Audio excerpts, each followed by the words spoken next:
അലൈക്കും വറഹ്മത്തുള്ളാഹി വബറകാതുഹു. പ്രിയമുള്ളവരെ, ഇന്ത്യൻ സ്വാതന്ത്ര്യ സമരത്തിൻ്റെ നാഴികക്കല്ലെന്ന് വിശേഷിപ്പിക്കാവുന്ന ഇന്ത്യൻ സ്വാതന്ത്ര്യ സമരത്തിൽ ഒരിക്കലും മാറ്റി നിർത്തപ്പെടാനാവാത്ത അധ്യായമാണല്ലോ 1921 മലബാർ കലാപം. ആ മലബാർ കലാപത്തിൻ്റെ 100 ആണ്ടുകൾ തികയുന്ന ഈ വർഷത്തിൽ വെങ്ങപ്പള്ളി ഷംസുൽ ഉലമ ഇസ്ലാമിക് അക്കാദമി വിദ്യാർത്ഥി യൂണിയൻ സിയാസ വളരെ വ്യത്യസ്തമായ പരിപാടികളോടുകൂടെ പൈതൃക പെരുമയുടെ 100 ആണ്ടുകൾ എന്ന പ്രമേയത്തിൽ ക്യാമ്പയിൻ ആചരിച്ചു വരികയാണ്. ഇതിൻ്റെ ഭാഗമായി സിയാസ പബ്ലിഷിംഗ് ബ്യൂറോ ബഹുമാനപ്പെട്ട പ്രശസ്ത ചരിത്രകാരനും പ്രഗത്ഭ എഴുത്തുകാരനുമായ ഇബ്രാഹിം മാസ്റ്റർ വടകരയുമായി അഭിമുഖം നടത്തി വരികയാണ്. ഈ അഭിമുഖം നടത്തുന്നത് വിദ്യാർത്ഥി പ്രതിനിധി അഫ്സൽ ഷാനാണ്. ഇരുവരെയും വളരെ ഹൃദയപൂർവ്വം പരിപാടിയിലേക്ക് ക്ഷണിക്കുന്നു. പ്രിയമുള്ളവരെ, ഇവിടെ സൂചിപ്പിക്കപ്പെട്ടതുപോലെ ഇന്ത്യൻ സ്വാതന്ത്ര്യ സമരത്തിൻ്റെ ഒരിക്കലും മാറ്റി നിർത്തപ്പെടാനാവാത്ത ഒരേടാണ് മലബാർ കലാപം. മലബാർ കലാപം 1921 സാമൂഹിക പരിസരങ്ങളിൽ സംഭവിച്ച ആ മലബാർ കലാപത്തിൻ്റെ 100 ആണ്ടുകൾ തികയുന്ന വർഷമായ 2021 നമ്മൾ സമ്മേളിച്ചിരിക്കുന്നത്. തീർച്ചയായും ഈ ഒരു നൂറ്റാണ്ട് പൂർത്തിയാകുന്ന ഈ സമയത്ത് മലബാർ സമരത്തിൻ്റെ ആവശ്യകത, അതിൻ്റെ ചരിത്ര പാശ്ചാത്തലങ്ങൾ, അതിൻ്റെ ചരിത്രപരമായ പിന്നാമ്പുറങ്ങളെ അന്വേഷിച്ചിറങ്ങുക എന്നുള്ളത് നമ്മുടെയൊക്കെ പഠനത്തിൻ്റെ ഭാഗമാണ്. അത് മനസ്സിലാക്കി തന്നെ ആവണം നമ്മുടെ വിദ്യാർത്ഥി യൂണിയൻ ഷംസുൽ ഉലമ ഇസ്ലാമിക് അക്കാദമിയിലെ വിദ്യാർത്ഥി യൂണിയൻ സിയാസിയും ഈ രീതിയിലുള്ള ഒരു പരിപാടിക്ക് മുന്നിട്ടിറങ്ങിയത്. ഏതായാലും നമ്മളോട് ഈ വിഷയത്തിൽ നമ്മൾ അഭിമുഖം നടത്തുന്നത് ഏറെ പ്രശസ്തനായ പ്രമുഖ ചരിത്രകാരൻ MC വടകര എന്നറിയപ്പെടുന്ന നമ്മുടെ ഇബ്രാഹിം മാസ്റ്ററുമായിട്ടാണ്. ഈ വിഷയത്തിൽ ചോദിക്കുകയാണെങ്കിൽ 1921 സാമൂഹിക പരിസരങ്ങളിൽ നടന്നു എന്ന് പറയുന്ന മലബാർ സമരം, അതിനെ മലബാർ സമരമായിട്ടാണോ മാപ്പിള ലഹളയായിട്ടാണോ അതല്ലെങ്കിൽ മലബാർ കലാപം എന്ന പേരിലാണോ, ഏത് പേരിലാണ് അറിയപ്പെടുന്നതാണ് അല്ലെങ്കിൽ വിശേഷിപ്പിക്കുന്നതാണ് ഏറ്റവും കൂടുതൽ അഭികാമ്യം? അത് ഓരോരുത്തരും അവരുടേതായ മനോവ്യാപാരത്തിനനുസരിച്ചാണ് അതിന് പേര് കൊടുത്തത്. എൻ്റെ വ്യക്തിപരമായ അഭിപ്രായം അത് മാപ്പിള കലാപം എന്ന് പറയണമെന്നാണ്. മാപ്പിള ലഹള എന്നോ മാപ്പിള കലാപം എന്നോ പറയലായിരിക്കും നല്ലതെന്ന് എനിക്ക് എൻ്റെ ഒരു സെൻറ്റിമെൻ്റ് ആയിട്ടുള്ള അഭിപ്രായം അതാണ്. അതിന് പ്രത്യേകിച്ച് എന്തെങ്കിലും കാരണങ്ങൾ? പ്രത്യേകിച്ച് കാരണം വെച്ചാൽ മാപ്പിളമാർ ആയിരക്കണക്കിന് മാപ്പിളമാർ കൊല്ലപ്പെടുകയും മാപ്പിള ഗ്രാമങ്ങളിൽ ചുട്ടരിക്കുകയും ചെയ്ത, പിന്നെ അതിലെല്ലാം മുഴുവൻ കെടുത്തുകൾ അനുഭവിച്ച സമുദായം മാപ്പിള സമുദായം ആയാൽ പിന്നെ മാപ്പിള ലഹള എന്ന് പറഞ്ഞൂടെ, മാപ്പിള കലാപം എന്ന് പറഞ്ഞൂടെ? ഈ രീതിയിൽ ചരിത്രം വായിക്കുമ്പോൾ മലബാർ കലാപം ഒരർത്ഥത്തിൽ വികാരത്തിന്റെ പുറത്തുള്ള എടുത്തുചാട്ടമായി പലരും എഴുതിയിട്ടുണ്ട്. ആ ഒരു പ്രസ്താവന ശരിയാണോ? അല്ല, പൂർണ്ണമായും തെറ്റാണ്. നല്ല ആലോചനയുടെ ശേഷം മാത്രമാണ് ഉണ്ടായത്. അതിൻ്റെ പിന്നിൽ അല്പം ചരിത്രം പറയാം നമുക്ക്. അത് പെട്ടെന്ന് ഉണ്ടായ ഒരു കൊച്ചു വെളുപ്പാങ്കാലത്ത് മാപ്പിളമാർ കത്തിയെടുത്ത് പോയതൊന്നുമല്ല.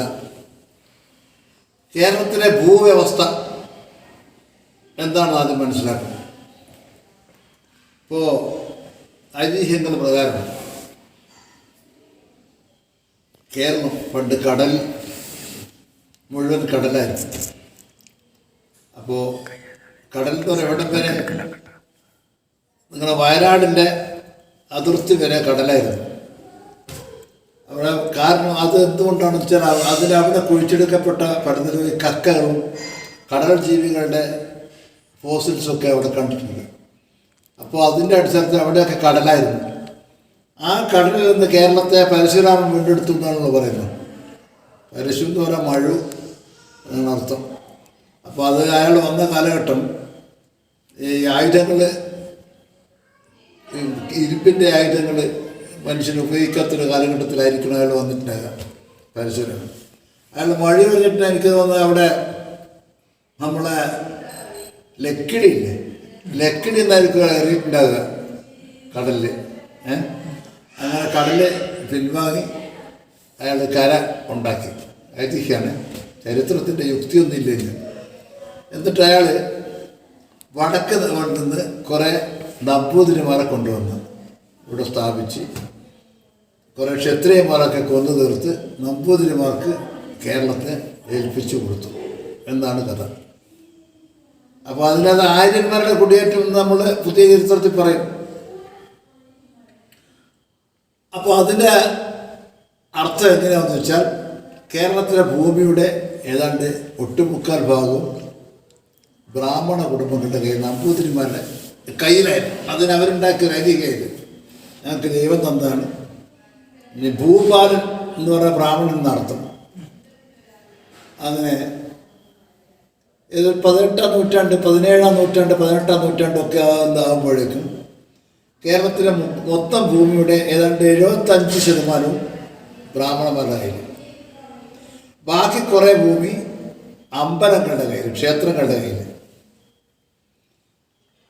അപ്പോൾ ബ്രാഹ്മണന്മാരുടെ കയ്യിലുള്ള ഭൂമിക്ക് ബ്രഹ്മസ്വം എന്നാ പറയാം, അമ്പലങ്ങളുടെ കയ്യിലുള്ള ഭൂമിക്ക് ദേവസ്വം എന്നാ പറയാം. അപ്പോൾ അമ്പലങ്ങളുടെ ഭരണം, കൈകാര്യകർത്തൃത്വം ബ്രാഹ്മണന്മാരുടെ കയ്യിലായതുകൊണ്ട് പ്രായോഗികമായിട്ട് മുഴുവൻ ഭൂമി ബ്രാഹ്മണന്മാരുടെ കയ്യിലായി. ബ്രാഹ്മണന്മാരെ നേരിട്ട് വയലിലാണ് കൃഷി ചെയ്യുന്നില്ല. അവർ പാട്ടക്കുടിയന്മാരും കാണക്കുടിയന്മാരായിട്ട് വേറെ ആളുകൾക്ക്, ഇടജൻ ജന്മിമാർക്ക്, നായർമാരുമായിട്ട് ആൾക്കാർക്ക് കൃഷിക്ക് ചാർത്തി കൊടുക്കും. അതിൽ അല്പം മാപ്പിളമാരുണ്ടായിരിക്കാം. അപ്പോൾ ഇതായിരുന്നു ഇവിടുത്തെ ഭൂവ്യവസ്ഥ. ആ ഭൂവ്യവസ്ഥയ്ക്ക് മാറ്റം വരുന്നത് ഏതാണ്ട് 18-ാം നൂറ്റാണ്ട്, 17-ാം 18 നൂറ്റാണ്ട് ടിപ്പു സുൽത്താൻ്റെ ആക്രമണം, ടിപ്പു മലബാർ നടത്തിയ ഭൂപരിഷ്കരണത്തിൻ്റെ ഫലമായിട്ട് അർഷാദ് ഖാൻ, അയാളെ വൈസ്രോയി ഗവർണർ, അയാൾ കൊണ്ടുവന്ന പുതിയ ഭൂപരിഷ്കരണ പ്രകാരം അവരെ ജന്മിമാരെ വിളിച്ചിട്ട് പറഞ്ഞു, ബ്രാഹ്മണന്മാർ, നിങ്ങൾ ഈ ഭൂമി നിങ്ങൾ കൈവശം വെച്ചോളൂ, ഞങ്ങൾ എടുക്കുന്നില്ല, പക്ഷേ ഇതിൻ്റെ കണക്ക് വേണം, ഇതൊന്ന് സർവേ ചെയ്യണം. ഈ നീണ്ടു വരുന്ന കിടക്കുന്ന ഭൂമി ഒന്ന് സർവേ ചെയ്തിട്ട് ഓരോ ജന്മിയുടെ കയ്യിൽ എത്ര ഭൂമിയുണ്ട് എന്നതിന് കണക്ക് വേണം. അത് മാത്രമല്ല, ഗവൺമെൻറ്റിനൊരു ചെറിയ പൈസ നികുതിയും തരണം, ചെറിയൊരു കാശ്, നാം മാത്രമേ ഒരു നികുതിയും തരണം നിങ്ങളുടെ സംരക്ഷണത്തിന് വേണ്ടി. ഇതാണ് ടിപ്പു കൊണ്ടുവന്ന ഭൂപരിഷ്കരണം. അപ്പോൾ ഇവർ വളരെ ക്ഷുഭിതരായി. ഞങ്ങൾക്ക് ഈശ്വരൻ തന്നതായ ഭൂമിക്ക് കണക്ക് ചോദിക്കാൻ സുൽത്താൻ എന്താ അധികാരം എന്നൊക്കെ അവർ പറഞ്ഞു. എന്നിട്ട് അവരെല്ലാവർക്കും ഇതൊക്കെ ഞങ്ങൾ ഇസ്ലാം മതത്തിലേക്ക് ചേർത്താൻ വേണ്ടിയുള്ള വിദ്യകളാണ്, ഞങ്ങളുടെ ഭൂമി ആദ്യം പിടിച്ചെടുത്ത് ഞങ്ങളെ മതമാറ്റം ചെയ്യാൻ വേണ്ടിയുള്ള ശ്രമമാണ് മക്കൾ ധാരാളം കഥകൾ പ്രചരിപ്പിച്ചു ടിപ്പുവിനെതിരായിട്ട്. അങ്ങനെ ഇവർ കൂട്ടത്തോടെ പലായനം ചെയ്തു മലബാറിൽ നിന്ന് തിരുവിതാംകൂറിലേക്ക്. തിരുവിതാംകൂറിൽ അന്നത്തെ മാർത്താണ്ഡവർമ്മ രാജാവിൻ്റെ അമ്മാവൻ രാമവർമ്മ രാജാവായിരുന്നു അവിടുത്തെ ഭരണാധികാരി.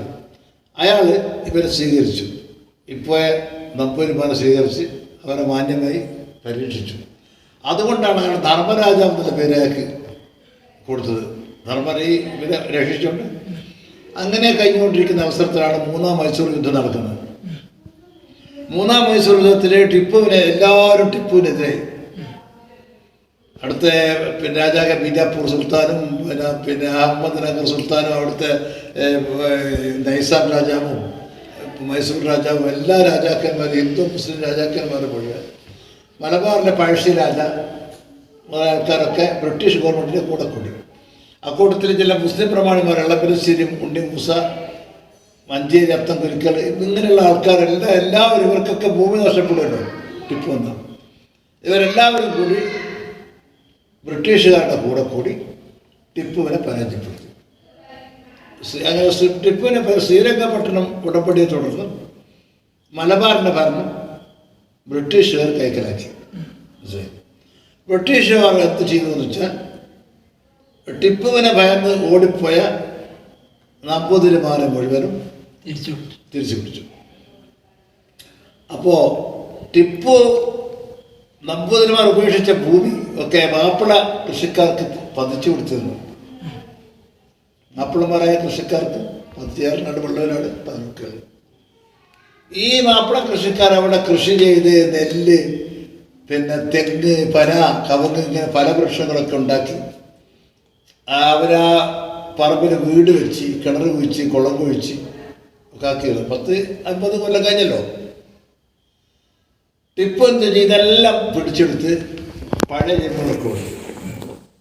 യാതൊരു നിർദാക്ഷിണ്യം ഈ കൃഷിക്കാരായിട്ടുള്ള കുടിയാന്മാരായിട്ടുള്ള കൃഷിക്കാർ, മാപ്പിള കൃഷിക്കാരായിരുന്നവർ, അവരെ നിർദ്ദയം അവരെ വീടുകളിൽ നിന്ന് ഒഴിപ്പിച്ച് ജമ്മിക്കൊഴിപ്പിക്കാത്തവരുണ്ടല്ലോ, പോലീസിൻ്റെ പട്ടാളത്തിൻ്റെ സഹായത്തോടെ ഈ മാപ്പിള കൃഷിക്കാരെ മുഴുവൻ അവരുണ്ടാക്കിയ വീട്ടിൽ കിടപ്പാടങ്ങളിൽ നിന്ന് അവരെ ഒഴിപ്പിച്ച് അവരുണ്ടാക്കിയ ഫലവൃക്ഷങ്ങൾ മുഴുവൻ പിടിച്ചെടുത്ത് അതെല്ലാം പഴയ ബ്രാഹ്മണ ജമ്മിമാർക്ക് ഏൽപ്പിച്ചു കൊടുത്തു.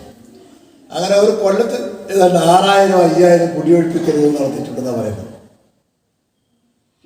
1793 കാലഘട്ടത്തിൽ, അതിനടുത്ത് 18-ാം നൂറ്റാണ്ടിൽ അതിനെതിരായിട്ട് മാപ്പിള കൃഷിക്കാർ കലാപം ചെയ്തു ബ്രിട്ടീഷുകാർക്കെതിരായിട്ട്.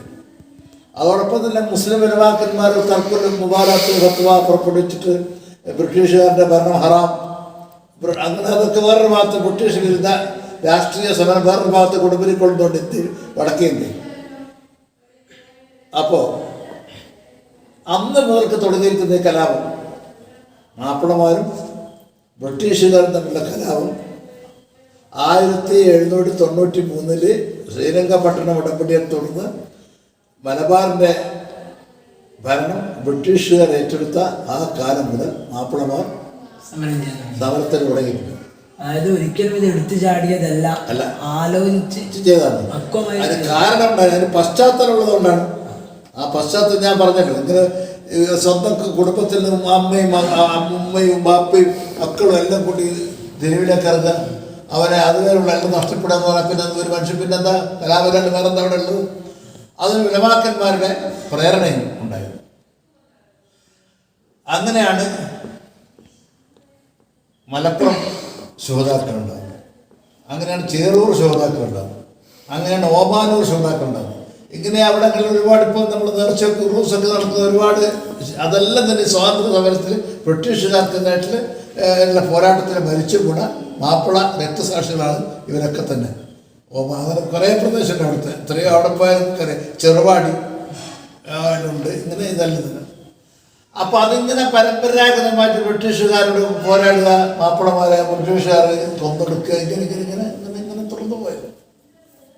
ഈ മലബാർ കലാമായി വായിച്ച ചിലയിടങ്ങളിലൊക്കെ തുർക്കിയിൽ നടന്ന ഖിലാഫത്ത് മാറ്റവുമായി അതൊക്കെ വരുന്നുണ്ട്, അത് പിന്നീട് വരുന്നുണ്ട് പറയാം. അങ്ങനെ ദേശീയ പ്രസ്ഥാനമൊക്കെ വന്നു, ഇന്ത്യൻ നാഷണൽ കോൺഗ്രസ്, ദേശീയ പ്രസ്ഥാനം, ബ്രിട്ടീഷുകാർക്കായിട്ടുള്ള രാഷ്ട്രീയ സമരങ്ങൾ വന്നു. ആ രാഷ്ട്രീയ സമരവും 150 വർഷക്കാലം നിരന്തരമായിട്ട് മാപ്പിള കലാപങ്ങളുണ്ടായിരുന്നു. സ്റ്റീഫൻ ഡയല്, മറ്റേ കോൺറാഡ് വുഡ് മുതലായിട്ട് ബ്രിട്ടീഷ് ചരിത്രകാരന്മാർ വലിയ പുസ്തകങ്ങൾ ഇതിനെ പറ്റി. 1921 ആകുമ്പോഴേക്കും ഇതിൻ്റെ മുഖമാകെ മാറി. 1921 3 ധാരകൾ ഒന്നിച്ചാണ് ഉണ്ടായത്. ഒന്ന് ദേശീയ പ്രസ്ഥാനം, ഇന്ത്യൻ നാഷണൽ കോൺഗ്രസ്, ഇവരെല്ലാം കോൺഗ്രസ്സുകാരായിരുന്നു. ആരൊക്കെ ഈ സമരത്തിൽ പങ്കെടുത്ത നെവക്കുട്ടിയായാലും പീപ്പിൾസ് മിലീഷ്യ കെട്ടിപ്പടുത്ത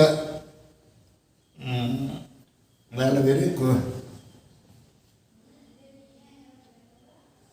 കുഞ്ഞലവി ആയിരുന്നാലും, കുഞ്ഞലവി, ലെവക്കുട്ടി, ഇമാതിരി ആൾക്കാരൊക്കെ തന്നെ, പിന്നെ അലി മുസലിയാർ, വാര്യകുന്ന കുഞ്ഞമ്മദാജി, ഇവരെല്ലാം തന്നെ കോൺഗ്രസ്സുകാരായിരുന്നു. വാര്യകുന്ന കുഞ്ഞമ്മദാജി മരിക്കുന്നത് കതറായിട്ട്, കുപ്പായ ഇടലില്ല, കുപ്പായ ഇടുമ്പം കതറായിട്ട്. അലി മുസലിയാർ കതർ വസ്ത്രം മാത്രം ധരിക്കാറുണ്ടായിരുന്നു. അപ്പോൾ ഈ ഇന്ത്യൻ നാഷണൽ കോൺഗ്രസിൻ്റെ ആൾക്കാരുണ്ട് ഇവരെല്ലാം തന്നെ. ഇന്ന് വേറൊരു പാർട്ടിയില്ല, മുസ്ലിം ലീഗ് ഒന്നൊന്നുമില്ല മലബാറിൽ, മനസ്സിലാക്കി. ഒറ്റപ്പാലം കോൺഗ്രസ് സമ്മേളനം, കോൺഗ്രസിൻ്റെ ആദ്യത്തെ മലബാറിലെ സമ്മേളനം ഒറ്റപ്പാലം കോൺഗ്രസ് സമ്മേളനം. ആ ഒറ്റപ്പാലം കോൺഗ്രസ് സമ്മേളനത്തിൽ പങ്കെടുത്ത ആളാണ് വാര്യകുന്ന കുഞ്ഞമ്മദാജി. ആ ഒറ്റപ്പാലം കോൺഗ്രസ്സാണ് ഇത് ആഹ്വാനം ചെയ്ത് കലാപത്തിന്, ബ്രിട്ടീഷുകാർക്കെതിരെ കലാപം ചെയ്യാൻ യഥാർത്ഥത്തിൽ ആഹ്വാനം ചെയ്ത് ഈ ഒറ്റപ്പാലം സമ്മേളനം. ആ സമ്മേളനത്തിൻ്റെ അതിൻ്റെ രേഖകളൊക്കെ ആ പുസ്തകത്തിൽ ഡെവലപ്പ് അപ്പോൾ ഒക്കെ രേഖയുണ്ട്. ആ സമ്മേളനത്തിന് ആഹ്വാനം കിട്ടിയാണ് ഇവരൊക്കെ തിരിച്ച് ഇങ്ങോട്ടേക്ക് നാട്ടിലേക്ക് വന്നത്. അതോടൊപ്പം 1-ാം ലോക മഹായുദ്ധം കഴിഞ്ഞപ്പോൾ തുർക്കി പരാജയപ്പെട്ടു. തുർക്കി ബ്രിട്ടനേക്കാൾ വലിയൊരു സാമ്രാജ്യ ശക്തിയായിരുന്നു. ഇപ്പോൾ ഇന്നത്തെ കിഴക്കൻ യൂറോപ്പിലെ അത് മുഴുവൻ തുർക്കിയുടെ കയ്യിലായിരുന്നു. ബൾഗേറിയ, ചെക്കോസ്ലോവാക്യ, ഹംഗറി, പോളണ്ട്, ഫ്രാൻസിൻ്റെ അടുത്ത് വരെ ഒക്കെ തുർക്കി സാമ്രാജ്യമായിരുന്നു. സുൽത്താൻ അബ്ദുൽ റഷീദിൻ്റെ ഉസ്മാനിയ സൽത്തനത്തിന്റെ ഉസ്മാനിയ തന്നെ ഒട്ടോമൻ. ഈ അതവിടെ മധ്യപൗരസ്യ രാജ്യങ്ങളിൽ വരെ ഉണ്ട്, ഹറം വരെ ഉണ്ട്, ഹിജാസ്, നജിദ്, അങ്ങനെ മധ്യപൗരസ്യത്തെ എല്ലാ രാജ്യങ്ങളും മുസ്ലിം രാജ്യം എല്ലാം തുർക്കിൻ്റെ കീഴിലായിരുന്നു. റൗദ ഷെരീഫും ഹറം ഷെരീഫും ഒക്കെ തുർക്കിയുടെ കീഴിലായിരുന്നു. തുർക്കി പരാജയപ്പെട്ടു. ഒരുപാട് പറയേണ്ട കഥകളാണ്. തുർക്കി പരാജയപ്പെട്ടപ്പോൾ തുർക്കിയുടെ ഈ കോളനികളിലൊക്കെ ബ്രിട്ടീഷുകാർ പോയി പിന്നെ അത് ഏറ്റെടുത്ത് അവിടെയൊക്കെ ദേശീയ വിമോചന പ്രസ്ഥാനങ്ങളുണ്ടായി. അവിടെയൊക്കെ ബ്രിട്ടീഷുകാരുടെ പാവ ഗവൺമെൻറ്റുകൾ വന്ന് പിന്നെ ഇത് അവസാനം പുണ്യസ്ഥലങ്ങളിൽ പ്രവേശിക്കില്ല, അതായത് മക്ക, മദീന അവിടെ പ്രവേശിക്കില്ല എന്ന ഒരു ധാരണയുണ്ട്. ബാക്കിയൊക്കെ ഇവർ പിടിച്ചെടുത്തത് അവർ പാപങ്ങളെ അവിടെ ഉണ്ടാക്കി. അപ്പോൾ തുർക്കിയോട് അവസാനം ഇത്ര വലിയ അനീതി ചെയ്യില്ല എന്ന ഒരു ധാരണ ബ്രിട്ടീഷുകാരുണ്ടാക്കിയിരുന്നു. ആ ധാരണയ്ക്ക് വിരുദ്ധമായിട്ട് മക്ക, മദീന മുതലായ പുണ്യസ്ഥലങ്ങൾ പോലും ബ്രിട്ടീഷുകാർ കൈവശപ്പെടുത്തും എന്ന അവസ്ഥ വന്നപ്പോൾ ഇന്ത്യൻ മുസ്ലിങ്ങൾ, ഇന്ത്യ എന്ന് പറയുന്ന വലിയ മുസ്ലിം രാജ്യത്തിൽ ഉൾപ്പെട്ട ലോകത്തെ ഏറ്റവും കൂടുതൽ മുസ്ലിമുകളുള്ള രാജ്യങ്ങളൊന്നാണല്ലോ ഇന്ത്യ. അപ്പം ഇന്ത്യയിലെ മുസ്ലിമുകൾ പറഞ്ഞു ഖിലാഫത്ത് പുനഃസ്ഥാപിക്കണം. തുർക്കിയുടെ നഷ്ടപ്പെട്ടു പോയ ഖിലാഫത്ത് പുനഃസ്ഥാപിക്കണം എന്ന് പറഞ്ഞിട്ട് ഖിലാഫത്ത് പ്രസ്ഥാനം ഇന്ത്യയിലുണ്ടായി. മൗലാന മുഹമ്മദിൽ, മൗലാന ഷൗക്കത്തിൽ ഇവരൊക്കെയായിരുന്നു ഈ ഖിലാഫത്ത് പ്രസ്ഥാനത്തിൻ്റെ നേതാക്കൾ. അങ്ങനെ ഇന്ത്യൻ നാഷണൽ കോൺഗ്രസിൽ ഗാന്ധിജിയുടെ നിസ്സഹകരണ പ്രസ്ഥാനം, ഖിലാഫത്ത് പ്രസ്ഥാനം, സ്വാതന്ത്ര്യ സമരം മൂന്നും കൂടി ഒന്നായി. അതിൻ്റെ കൂടെ മാപ്പിളമാരുടെ കലാപം ഉണ്ടായി. മാപ്പിളമാരുടെ സാരായിട്ട് നടക്കുന്ന കല, ഇത് 3 ധാരകൾ ഒന്നിച്ചുള്ളതാണ് 1921 സംഭവിച്ചത്. മനസ്സിലായില്ലേ? അതാണ് ഈ മലബാർ കലാപം പൊട്ടിപ്പുറപ്പെടാനുണ്ടായ പ്രധാന കാരണം എന്ന് ചോദിക്കുമ്പോൾ ഒരു ഒറ്റവാക്കിൽ അല്ലെങ്കിൽ ഒറ്റ മറുപടിയായിട്ട് നമുക്ക് പെട്ടെന്ന് പറയാൻ കഴിയാൻ എന്താണ്, എന്തിനായിരുന്നു മലബാർ കലാപം? മലബാർ കലാപം പ്രധാന ലക്ഷ്യം ബ്രിട്ടീഷ് ഗവൺമെൻറ്റിൻ്റെയും ജന്മിമാരുടെയും ദുസ്സഹമായ ചൂഷണത്തിൽ നിന്ന് ഏറാട് ഗവൺമെൻറ്റിൻ്റെ കൃഷിക്കാരെ രക്ഷപ്പെടുത്തുക. അതോടൊപ്പം ഇന്ത്യക്ക് സ്വാതന്ത്ര്യം കിട്ടാൻ വേണ്ടി ബ്രിട്ടനെ പ്രേരിപ്പിക്കുക. തുർക്കി ഖിലാഫത്ത് പുനഃസ്ഥാപിക്കാൻ വേണ്ടി ബ്രിട്ടനോട് ആവശ്യപ്പെടുക, ഇതൊക്കെ ഉണ്ടായിരുന്നു. ഈ ചരിത്രപരമായി വായിക്കുമ്പോൾ ഈ 1921 മലബാർ കലാപത്തിന് ആദ്യം എല്ലാ സർവ്വ പിന്തുണയും നൽകിയ ഇന്ത്യൻ നാഷണൽ കോൺഗ്രസ് അവസാന സമയങ്ങളിൽ നിലപാടിൽ ചെറിയ മാറ്റം വരുത്തി എന്ന് വായിച്ചിട്ടുണ്ട്. അതിൻ്റെ കാരണം എന്തായിരുന്നു? അതിൻ്റെ കാരണം എന്ന് വെച്ചാൽ അതൊരു വലിയ വഞ്ചനയായിരുന്നു. ഞാൻ പറഞ്ഞാൽ പറയുകയാണെങ്കിൽ മാപ്പിളമാർ കുരുതി കൊടുക്കപ്പെടുകയായിരുന്നു. മുസ്ലിം സമുദായത്തിലെ പ്രമുഖ നേതാക്കൾ ഖായിദ് ആസം മുഹമ്മദ് ജിന്നയൊക്കെ ഇതിനെതിരായിരുന്നു. മലബാർ കലാപത്തിലെ ഈ കോൺഗ്രസിന്റെ ഖിലാഫത്ത് പ്രസ്ഥാനത്തിനും ഒക്കെ എതിരായിരുന്നു. ഖിലാഫത്ത് എന്ന് പറഞ്ഞാൽ അത് മുസ്ലിമീങ്ങളുടെ ഒരു കാര്യമാണ്, ഗാന്ധിക്കാരിൽ എന്ത് കാര്യം എന്നാണ് ജിന്ന ചോദിച്ചത്. മനസ്സിലാക്കണോ? അത് മുസ്ലിം സമുദായത്തിനെ പിടിക്കാൻ വേണ്ടിയിട്ട് കോൺഗ്രസും ഗാന്ധിജി ഉണ്ടാക്കിയിട്ടുള്ള ഒരു മാർഗം, ഒരു വഴി എന്നുള്ളതൊക്കെയാണ് ജിന്ന അതിനെ കണക്കാക്കിയത്. പക്ഷേ ഇന്ത്യയിലും മുസ്ലിമീങ്ങളുടെ മഹാഭൂരിഭാഗവും ഖിലാഫത്ത് അനുഭാവികളായിരുന്നു. അന്ന് മുസ്ലിം ലീഗ് വടക്കേ ഇന്ത്യയിൽ മുസ്ലിം ലീഗ് മെല്ലിഞ്ഞ് ചോഷിച്ച് ആളില്ലാത്തൊരു പാർട്ടി ഇപ്പോൾ ആ കാലത്ത്. അപ്പോൾ കലാപം അടിച്ചമർത്തി. എങ്ങനെ അടിച്ചമർത്തി എന്ന് വെച്ചാൽ ഇന്ത്യയിലെ ബ്രിട്ടീഷ് പട്ടാളത്തിൻ്റെ 4 വിഭാഗം അന്ന് ഏറനാട് വള്ളവനാട് താലൂക്കിലായിരുന്നു. ഇന്ത്യയിലെ ബ്രിട്ടീഷ് പട്ടാളം എന്ന് പറഞ്ഞാൽ ഇന്ത്യ, പാകിസ്ഥാൻ, ബംഗ്ലാദേശ്, ബർമ്മ, ഇതൊക്കെ അന്ന് അവിഭക്ത ഇന്ത്യയാണ്. ഇവിടെയൊക്കെ ഉള്ള ലക്ഷക്കണക്കിന് പട്ടാളക്കാർ. ആ പട്ടാളക്കാരുടെ 4 വിഭാഗം വരെ എത്ര ഉണ്ടാവും? അവർ മുഴുവൻ അന്ന് ഏറനാട് വള്ളുവനാട് താലൂക്കിലായിരുന്നു. ഏറനാട് വള്ളുവനാട് താലൂക്കിലെ 220 അംശങ്ങളിലാണ് കലാപമുണ്ടായത്. ഈ 220 അംശങ്ങളിൽ കുറേ മാസത്തേക്ക്, ഏതാണ്ട് 1 വർഷത്തോളം ബ്രിട്ടീഷുകാരുടെ കൊടി മാറിയില്ല, ബ്രിട്ടീഷ് ഭരണമില്ല. അവിടെ പോത്തുവണ്ടിക്കാരനായ വാര്യംകുന്ന കുഞ്ഞമ്മദാജി ഒരു ഗവൺമെൻറ് ഉണ്ടാക്കി. ഇന്ത്യയിൽ ആദ്യത്തെ ലിബറേറ്റഡ് ഗവൺമെൻറ് ഏറനാടിലെ മാപ്പിളമാരുണ്ടാക്കി. അവർ ശരിയായ രീതിയിൽ ഒരു ഗവൺമെൻറ് കൊണ്ടല്ല ഫംഗ്ഷനും വിദേശ നയവും വോട്ടടിക്കലും നാണയം അടിക്കലും പിന്നെ പാസ്പോർട്ട് ഉണ്ടാക്കലും ഒക്കെ എന്തെല്ലാം പോകണമെന്നല്ല അവരുണ്ടാക്കി. അതാണ് ഈ മലയാള രാജ്യം എന്ന് പറയുന്നത്. വാര്യംകുന്നത്തിൻ്റെ മലയാള രാജ്യം എന്ന് വായിക്കുന്നത് ഈ ആയിരിക്കും. അല്ല 30 ഉണ്ടാക്കി ഒരു രാഷ്ട്രം തന്നെ ഉണ്ടാക്കി. പക്ഷെ അതിന് പിന്തുണ കിട്ടിയില്ല. ഇവരൊന്നും അക്ഷരാഭ്യാസം ഇല്ലാത്തവരും വിദ്യാഭ്യാസം ഇല്ലാത്തവരാണ്. അവരെ സഹായിക്കാൻ ഈ നേതാമാർ വന്നില്ല. ഇവരെ യുദ്ധത്തെ കളത്തിലേക്ക് ഇറങ്ങിയ കേശവമേനോൻ, യുഗോപാലമേനോൻ, മുഹമ്മദ് ഹുസൈൻ അവരൊന്നും ഇതിനെ സഹായിച്ചില്ല. ഗവൺമെൻറ് ഉണ്ടാക്കുക, അയ്യോ ഇത് അബദ്ധം, ഇത് മടക്കി കൊടുക്കുന്ന പറഞ്ഞു. ഈ ഗവൺമെൻറ് വാര്യംകുന്നം കുഞ്ഞമ്മദാജി ഉണ്ടാക്കി ഗവൺമെൻറ് ഉടനെ പിരിച്ചുവിടണം, ബ്രിട്ടീഷുകാർക്ക് കീഴടങ്ങണം എന്നാണ് ഇവർ പറഞ്ഞത്. ഈ നേതാക്കന്മാർ അവസാനം പറഞ്ഞു. അവരൊരിക്കലും കീഴടങ്ങാൻ തയ്യാറായിരുന്നില്ല. പല രാജ്യങ്ങളിൽ നിന്നും, പഞ്ചാബിൽ നിന്നും ബംഗാളിൽ നിന്നൊക്കെ വന്ന പട്ടാളക്കാർ എത്രയോ നാളുകൾ കടന്നിട്ടല്ലേ ഇവിടെ വരുന്ന വിധത്തിൽ ഏതെങ്കിലും ഒരു സ്ഥലത്ത് വെച്ച് ഒരു കോൺഗ്രസ്സുകാരൻ ഒരു കല്ലെടുത്ത് തന്നെ മതി, എന്നാൽ കുറേപ്പെട്ട ആളുകൾക്ക് ഉണ്ടായില്ല. ഒരു സ്ഥലത്തും ഇതിന് അനുകൂലമായ അനുരണനങ്ങൾ എവിടെയും ഉണ്ടായില്ല. അത് ഏറ്റവും വലിയ ദേശീയ പ്രസ്ഥാനം കോൺഗ്രസ് അല്ലേ. കോൺഗ്രസ് അതിന് ശ്രമിക്കണ്ടേ? ശ്രമിച്ചില്ല. അവസാനം കോൺഗ്രസ് എന്താ ചെയ്തത്?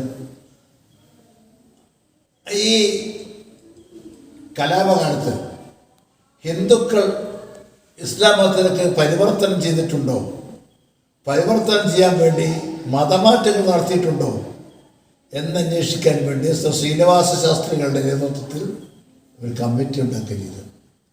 അതിൻ്റെ അപമാനകരല്ലേ? ആ കമ്മിറ്റി ഒരു റിപ്പോർട്ടിൽ പറഞ്ഞത് അങ്ങനെ മതമാറ്റ സംഭവങ്ങൾ ഉണ്ടായിട്ടുണ്ട്. അത് 3-4 കേസുകളെ അവർ കണ്ടിട്ടുള്ളൂ. സാധാരണ രീതിയിൽ തന്നെ ഏറനാട് വള്ളവനാട് താലൂക്കുകളിലെ ഒരു കൊല്ലത്തിൽ 1000, 2000, 3000 ആ മുസ്ലിമുകൾ ഇസ്ലാമിലേക്ക് വരുന്ന പ്രദേശത്ത്, പ്രത്യേകിച്ച് ഈ കീഴാള ജനവിഭാഗത്തിൽപ്പെട്ട ആളുകൾക്ക് കൂട്ടം ഇസ്ലാമിലേക്ക് വന്നുകൊണ്ടിരിക്കുന്ന ഒരു പ്രദേശമാണ്. ആ പ്രദേശത്ത് സാധാരണ അത്രയും ഉണ്ടായിട്ടില്ല മതമാറ്റം. ആകെ 3-4 അവർ ശ്രദ്ധയിൽപ്പെട്ടിട്ടുള്ളൂ എന്ന് പറഞ്ഞു. എന്നിട്ടും മാപ്പിളമാരെ മതം മാറ്റി എന്ന കിംവദന്തികൾ രാജ്യമോസനം പ്രചരിപ്പിച്ചു. മാപ്പിള സ്ത്രീകളെ, മാപ്പിളമാരുടെ പിന്നെ ഇത് ഭയന്നുകൊണ്ട്, പിന്നെ ബലാത്സംഗം ചെയ്യുന്ന ഭയന്നുകൊണ്ട് ഹിന്ദു സ്ത്രീകൾ ഒന്നിച്ച് ഒരു കിണറ്റിൽ ചാടി ആത്മഹത്യ ചെയ്തു എന്നൊക്കെ പറഞ്ഞിട്ടുള്ള പച്ച നുണകൾ അങ്ങനെ പ്രചരിപ്പിച്ചു. ഇതൊക്കെ തടയാൻ കോൺഗ്രസ് ഒന്നും ചെയ്തില്ല. അതുമാത്രമല്ല, അതിന് ശേഷം വളരെ വിവേചനപരമായിട്ടാണ് മുസ്ലിങ്ങളോട് പെരുമാറി ഗവൺമെൻറ്. ഇതിനോട് ചേർത്ത് വായിക്കേണ്ടതാണ്, അംബേദ്കറും ഗാന്ധിജിയും 1921 അവമതിക്കുന്ന രീതിയിൽ പ്രസ്താവനകൾ നടത്തിയിട്ടുണ്ട്. പിന്നീട് അത് ഗാന്ധിജി പറഞ്ഞു, ഒരു ശരാശരി മാപ്പിള ഒരു ഗുണ്ടയാണ്, ഒരു ശരാശരി ഹിന്ദു ഒരു ഭീരുവാണ്. അതിനെ പ്രേരിപ്പിച്ച ഘടകം തെറ്റിദ്ധാരണ. അന്നത്തെ സാഹിത്യം എഴുത്തൊക്കെ കുമാരനാശാന്റെ കവിത ക്രൂര മുഹമ്മദിനെ ചിന്തിയ ഹൈന്ദവ ചോര ചോദ്യം വേറെ നാട്ടിൽ മാപ്പിള എന്ന പേർ കേട്ടാലും കഴിക്കുന്നു, വേപ്പിലയേക്കാൾ ജീവിക്ക് കഷ്ടം. ഭള്ളാർന്ന് കൊള്ള നടത്തി അവർ അള്ളാ മതത്തിൽ പിടിച്ചു ചേർത്തു. അമ്മമാരില്ലേ, സഹോദരിമാരില്ലേ, ഈ മൂർഖർക്ക് ഈശ്വര ചിന്തയില്ലേ, ഇങ്ങനെയൊക്കെയുള്ള ആക്ഷേപങ്ങൾ കുമാരനാശാൻ ഇപ്പോഴത്തെ ആളുകൾ. ആശാൻ പിന്നെ തെറ്റിദ്ധരിച്ചിട്ടുണ്ട്. പിന്നെ ഇങ്ങനെ ഉള്ള ഒരു കാലഘട്ടത്തിൽ, ഇങ്ങനെ ഈ അവസരത്തിൽ മാപ്പിളമാർക്ക് എവിടെ നിന്നും നീതി കിട്ടാത്ത ഒരവസ്ഥയുണ്ട്. ലക്ഷക്കണക്കിന് മാപ്പിളമാരെ നാട് കടത്തുകയും ജയിലിലടക്കുകയും അവരുടെ സ്വത്തുക്കൾ കണ്ടുകെട്ടി മാപ്പിള ഔട്ട്റേജസ് ആക്ട് ഉണ്ടോ? മാപ്പിള ഔട്ട്റേജസ് ആക്ട് എന്ന് പറയാൻ മാപ്പിളയെ കണ്ട ഇവിടെ വെച്ച് കൊല്ലണം. മാപ്പിള കുറ്റമൊന്നും ചെയ്യണ്ട, മാപ്പിള റോഡിലൂടെ നടന്നു പോയെന്ന് കണ്ടാൽ അവരെ വെടിവെച്ച് കൊല്ല. അങ്ങനെ ഉള്ള നിയമങ്ങളൊക്കെ കൊണ്ടുവന്നു. ആ നിയമത്തിൻ്റെ കാഞ്ചി പഠിച്ചപ്പോൾ 19,000 മാപ്പിളമാർ കൊല്ലപ്പെട്ടു എന്ന് പറയും. ഇങ്ങനെയുള്ള മഹാദുരിതങ്ങൾ അവരുടെ കൃഷിസ്ഥലവും പോയി അവരുടെ എല്ലാം നശിച്ച്. അപ്പോൾ അവർക്ക് നാദല്ല പോക്കർ സാഹിബിൻ്റെ മാപ്പിള എമിഗ്രേഷൻ കമ്മിറ്റിയൊക്കെ ഉണ്ടായിരുന്നു മദ്രാസിൽ. അതൊക്കെ ചെറിയ ആശ്വാസം ഉണ്ടായി. പിന്നെ മൗലാന മുഹിയുദ്ദീൻ അഹമ്മദ് കസൂരി ഇവിടെ JDT മൂവ്മെൻറ്റ് വന്നു. അതിൻ്റെ കൂട്ടിപ്പറേണ്ട 1-2 കാര്യങ്ങൾ എന്താണെന്ന് വെച്ചാൽ, ഈ മാപ്പിളമാർ വടക്കേ ഇന്ത്യയിലെ മുസ്ലിമുകളായിട്ട് ഒരു ബന്ധം ഉണ്ടായിരുന്നില്ല. മലബാറിലെ മാപ്പിളമാർക്ക് വെസ്റ്റ് ഏഷ്യൻ രാജ്യങ്ങളുമായിട്ടൊക്കെ ബന്ധമുണ്ട്, ഈജിപ്തുമായിട്ടും യമനായിട്ടൊക്കെ. പക്ഷെ വടക്കേ ഇന്ത്യയായിട്ട് യാതൊരു ബന്ധമില്ല. മുസ്ലിം ലീഗ് മാത്രമല്ല, ഇവിടുത്തെ ഹിന്ദുക്കൾക്കും ബന്ധമില്ല. വലിയ വലിയ രാജാക്കന്മാർക്ക് സാമ്രാജ്യങ്ങളൊക്കെ ഉണ്ടാക്കിയ വലിയ രാജാക്കന്മാർ, സമ്രാട്ട് അശോകനെപ്പോഴത്തെ രാജാക്കന്മാർ വടക്കേ ഇന്ത്യയിൽ നിന്ന് തെക്കേ ഇന്ത്യയിൽ വന്നിട്ട് അശോകനാണ് ഏറ്റവും വലിയ രാജ്യം ഉണ്ടാക്കിയത്. അയാൾ നർമ്മദാ നദി വരെ വന്നിട്ടുണ്ട്. അതുപോലെ ഇവിടുത്തെ ചില രാജാക്കന്മാർക്കുണ്ട് വലിയ സാമ്രാജ്യങ്ങളൊക്കെ ഉണ്ടാക്കിയ രാജരാജ ചോളൻ, കരികാല ചോളൻ, അവരൊക്കെ ഇന്തോനേഷ്യ വരെ ഭരിച്ചിട്ടുണ്ട്. പക്ഷേ വടക്കേ ഇന്ത്യയിൽ എത്തിയിട്ടില്ല. അപ്പോൾ ഇതൊരു തുരുത്ത് പോലെ, പ്രത്യേകിച്ച് മാപ്പിളമാർ തുരുത്ത് പോലെ. എന്നൊരു പൊതുധാരയിൽ ഇന്ത്യയിലെ മുസ്ലിങ്ങളുടെ പൊതുധാരയിൽ മാപ്പിളമാർ ഉണ്ടായിരുന്നില്ല. വേഷത്തിലും ഭാഷയിലും ഒക്കെ ഒരു വ്യത്യസ്തമാണ്. ഇന്ത്യയിലെ മുഴുവൻ മുസ്ലിമുകളുടെയും ഭാഷ ഉറുദുവാണ്. മലബാറിലെ മാപ്പിളക്ക് ഉറുദു അറിയില്ല. മാപ്പിളമാരുടെ ചിഹ്നം തൊപ്പിയും താടിയാണ്. മലബാർ മാപ്പിളക്ക് തൊപ്പിയില്ല, താടിയില്ല ആ കാലത്ത്. അപ്പോൾ തൊപ്പിയില്ല, താടിയില്ല, ഉറുദുവില്ല. പിന്നെ ക്യാഹെ മുസൽമാൻ. പിന്നെ ഈ മുസ്ലിം സമുദായത്തിന് വേണ്ടിയിട്ട് എന്തെങ്കിലും മുഖ്യധാര വലിയ സംഭാവന ചെയ്തിട്ട് ആളുകളുമില്ല. ആരെ കൊണ്ടോ 16-ാം നൂറ്റാണ്ട് ഷെയ്ഖ് സൈനുദ്ദീൻ ഉണ്ട്. പിന്നെ സാമുദ്രപ്പാട്ടിൻ്റെ പടയാളിയായിട്ട് കുഞ്ഞാലി കിടക്കാറുണ്ട്. 3-ാമതൊരാളപ്പുറ കാലത്ത് ആരെ കൊണ്ടോ. അത് അവിടെയുള്ള വലിയ വലിയ സൂഫിമാന്യന്മാരും മഹാകവികളും വലിയ ചിന്തകന്മാരും ബുദ്ധിജീവികളും വലിയ വലിയ ഇതൊക്കെ വടക്കൻ രാജ്യങ്ങളുള്ള സുൽത്താന്മാരും അവരുടെ കൂടെയുള്ള വലിയ വലിയ വലിയ എല്ലാ രംഗത്തും പ്രഗത്ഭരായ ആൾക്കാരും വലിയ സംഗീതജ്ഞന്മാർ, വലിയ പണ്ഡിതന്മാർ, ഇതൊക്കെ അവിടെ ഉണ്ട്. ലോകം മുഴുവനും കേൾവി കേട്ട മലബാറിലെ മാപ്പിളമാരുടെ അമ്മാതിരി ആരൊന്നുമില്ല. ഉമർഖാദൊക്കെ ഇവിടെ മാത്രമല്ല, അതൊക്കെ അവർക്ക് അഖിലേന്ത്യ ഉണ്ടോ? ഉമർഖാദി അവിടെ മാത്രം, അയാളോ പൊന്നാനി ഭാഗത്തുള്ള ഇവിടെ ഇങ്ങെത്തിയിട്ടില്ല. പക്ഷേ വടകര പോലെ എത്തിയിട്ടുണ്ടാവില്ല. അതൊക്കെ ചെറിയ ചെറിയ പ്രദേശങ്ങളാണ്. ദേശീയ പ്രശസ്തരായിട്ടില്ല. ഇന്ത്യ എന്ന് പറഞ്ഞാൽ അവിടെ എവിടെയൊക്കെ ഉണ്ട്. അഫ്ഗാനിസ്ഥാൻ, ബലൂചിസ്ഥാൻ വരെ കിടക്കുന്ന അവിടെയൊക്കെ എത്തിയതൊക്കെ ഒരു മലയാളി ഉണ്ടാവും, പറയാൻ കഴിയില്ല. അപ്പോൾ ആ അവസരത്തിൽ മൗലാന സഫർ അലി ഖാൻ എന്ന് പറഞ്ഞ പഞ്ചാബിലെ പ്രമുഖരായ നേതാവ്, മൗലാന സഫർ അലി ഖാൻ അയാളുടെ ജമീന്ദാർ പത്രത്തിൽ, അയാളുടെ പത്രമല്ല, അയാളുടെ ജമീന്ദാർ പത്രത്തിൽ ഒരു ലേഖനം എഴുതി. വലിയ ചൂടുള്ള വിപ്ലവകാരിയാണ് പഞ്ചാബിലെ മൗലാന സഫർ അലി ഖാൻ, മുസ്ലിം ലീഗിൻ്റെ പഞ്ചാബിലെ പ്രസിഡന്റാണ്. അയാൾ പറഞ്ഞത്, നമ്മളെ ബ്രിട്ടീഷുകാർ കൊന്നൊടുക്കുന്ന ഈ മാപ്പിളമാരൊക്കെ നമ്മുടെ മുസ്ലിം സഹോദരന്മാരാണ്, അവരെ സഹായിക്കണം എന്നുകൊണ്ട് അദ്ദേഹം ലേഖനം എഴുതി ജമീന്ദാർ പത്രത്തിൽ. ആ ലേഖനം വായിച്ചിട്ട് പഞ്ചാബിലെ കസൂരി പ്രദേശ് മൗലാന മുഹിയുദ്ദീൻ അഹമ്മദ് കസൂരി, അദ്ദേഹത്തിൻ്റെ സഹോദരനും ആ കാലത്ത് 2 ലക്ഷം റുപ്യയും കൊണ്ട് കോഴിക്കോട്ട് വന്നു. അവരാദ്യം പട്ടുതെരുവിൻ്റെ ഒരു സ്ഥലം വാങ്ങി. അത് പോരാ എന്ന് തോന്നിയപ്പോൾ സാമൂതിരിപ്പാടിനോട് വെള്ളിമാട് മുതൽ കുറേ ഏക്കർ സ്ഥലം വാങ്ങി അവിടെ ഒരു യത്തീംഖാന ബ്രിട്ടീഷ് പാതിരിമാരും ഒക്കെ എടുത്തുകൊണ്ടുപോയ മുസ്ലിം കുട്ടികളെ തിരിച്ചു കൊണ്ടുവന്ന് അവരിന്ന് വാങ്ങി പാർപ്പിച്ച് ജമിയത്ത് ദേവത്ത് തബ്ലീഗ് ഇസ്ലാം JDT ഒക്കെ ഉണ്ടാക്കിയത്. അങ്ങനെയാണ് അതിൻ്റെ ഉപോൽപ്പന്നങ്ങൾപ്പെട്ടാണ് അതൊക്കെ. അങ്ങനെ മാപ്പിളമാർ വഞ്ചിക്കപ്പെട്ടു എന്ന തോന്നലുണ്ടായി. അബ്ദുറഹ്മാൻ സാഹിബ് കോൺഗ്രസ് നേതൃത്വത്തിന് കത്തൊക്കെ രൂക്ഷമായ കത്തൊക്കെ എത്തിയിട്ടുണ്ടായിരുന്നു. കോൺഗ്രസിന്റെ ഈ നിലപാട് മാറ്റത്തിനെതിരെ വഞ്ചിച്ചു എന്നൊക്കെ പറയട്ടെ.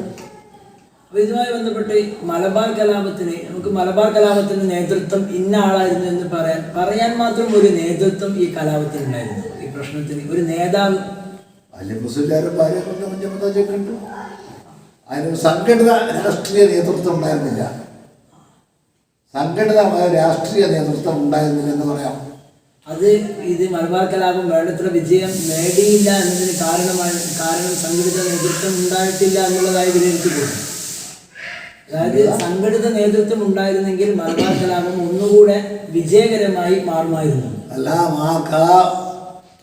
അത് കുറെ താത്വികമായി പറയേണ്ട കാര്യമാണ്. ആ ലൈനെ തെറ്റാ. കാരണം എന്താ വെച്ചാൽ ഇന്ത്യയിലെ മുസ്ലിമുകൾ ബ്രിട്ടീഷുകാരൻ്റെ ആരംഭം മുതൽ ബ്രിട്ടീഷുകാരായിട്ട് കലാപത്തിലായിരുന്നു. 1857 കലാപം.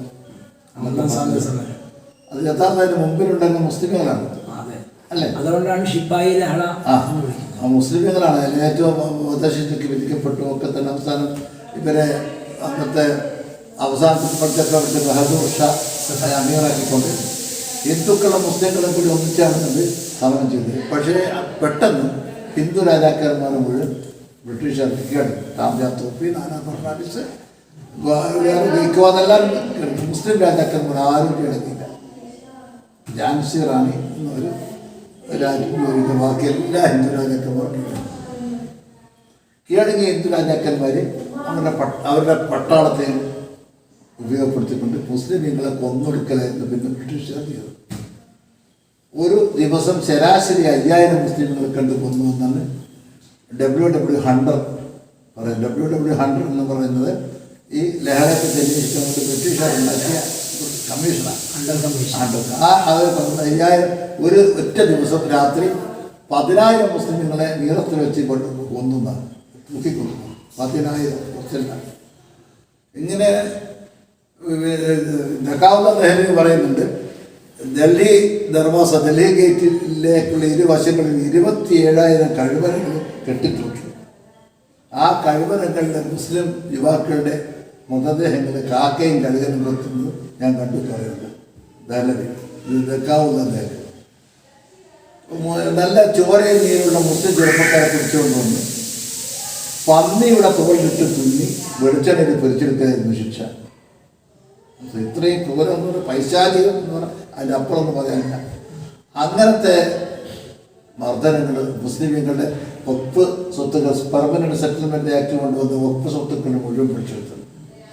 വഖഫ് സ്വത്തുക്കളിൽ നിന്നുള്ള വരുമാനം കൊണ്ടാണ് മുസ്ലിം വിദ്യാഭ്യാസം ഇല്ലാണ്ട് മുസ്ലിമുകളുടെ സർവകലാശാലകളും വിജ്ഞാന മന്ദിരങ്ങളും ഒക്കെ പിടിച്ചെടുത്തു.